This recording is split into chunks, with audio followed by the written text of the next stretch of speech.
আচ্ছা, আপনি কি জানেন আপনার গাড়িতে ইনস্টল থাকা এই ছোট্ট ডিভাইসটি কিভাবে আপনাকে নির্ভুল লোকেশন দেখাচ্ছে? তা কি কখনো আপনার জানতে ইচ্ছা করে? তাহলে আজই এই ভিডিওটি আপনার জন্য।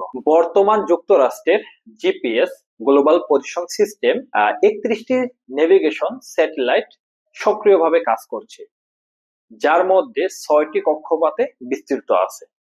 এর মধ্যে সর্বনিম্ন যদি 4টি স্যাটেলাইট কানেক্টেড হয় আপনার ডিভাইসের সাথে, তাহলেই কেবলমাত্র আপনি নির্ভুলভাবে আপনার গাড়ির লোকেশনটা জানতে পারবেন। এটা বিশ্বের যে কোনো প্রান্ত থেকেই কেবল আপনি জানতে পারবেন একটা মোবাইল ফোনের অ্যাপস এর মাধ্যমে, যেটা আপনি দেখতে পাচ্ছেন। তো চলুন, এই জিপিএস এর মধ্যে কি কি মডিউল থাকে, কি কি জিনিসপত্র থাকে, এই মডিউল গুলো কিভাবে স্যাটেলাইটের সাথে কানেক্টেড হয়ে আমাদের লোকেশন দেখায়, এটা আমরা আজকে বিস্তারিত জানবো। তো চলুন ডিভাইসটা আমরা খুলি, দেন এর ভিতরে মডিউল গুলোর সাথে পরিচয় করে দিই আপনাদের।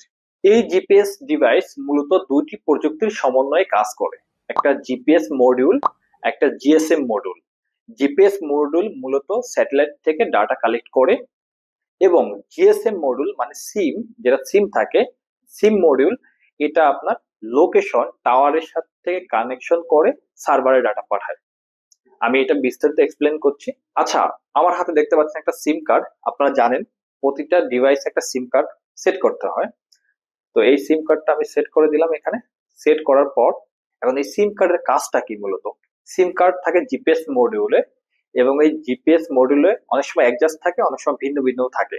তো এই সিম কার্ডের কাজটা হলো যে এই গ্রামীণ ফোন, রবি এবং বাঙালি যে অপারেটর গুলো আছে, অপারেটর গুলো থেকে ও সিমের মাধ্যমে ডাটা কালেক্ট করে সার্ভারে পাঠায়, যার মাধ্যমে আপনি ঘরে বসে আপনার মোবাইল ফোনে কিন্তু আপনি লোকেশনটা দেখতে পারেন। তো পুরো সিস্টেমের কাজের ধাপ হলো জিপিএস, যেটা এন্টিনা থাকে, ওটা ডাটা, সেটা স্যাটেলাইটের সাথে কানেকশন হয়, ডাটা রিসিভ করে প্রসেসরের মাধ্যমে, এবং এই প্রসেসর প্রসেস করে ডাটাগুলো আমাদের স্যাটেলাইটের মাধ্যমে আমাদের অ্যাপসে পাঠায়, এবং যার মাধ্যমে কিন্তু আমরা লোকেশনটা দেখতে পারি অনায়াসে।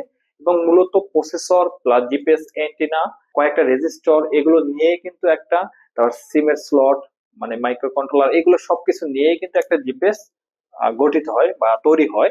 তো বিশেষ করে এই জিপিএসটা প্রসেসর যেটা হয়, প্রসেসর যতটা ফাস্ট হবে, ভালো মানের হবে, দেন আপনি সার্ভিসটা তত ভালো পাবেন, ডাটা প্রসেসটা তত ভালো হবে। তো জিপিএসটা মূলত এইভাবে কাজ করে।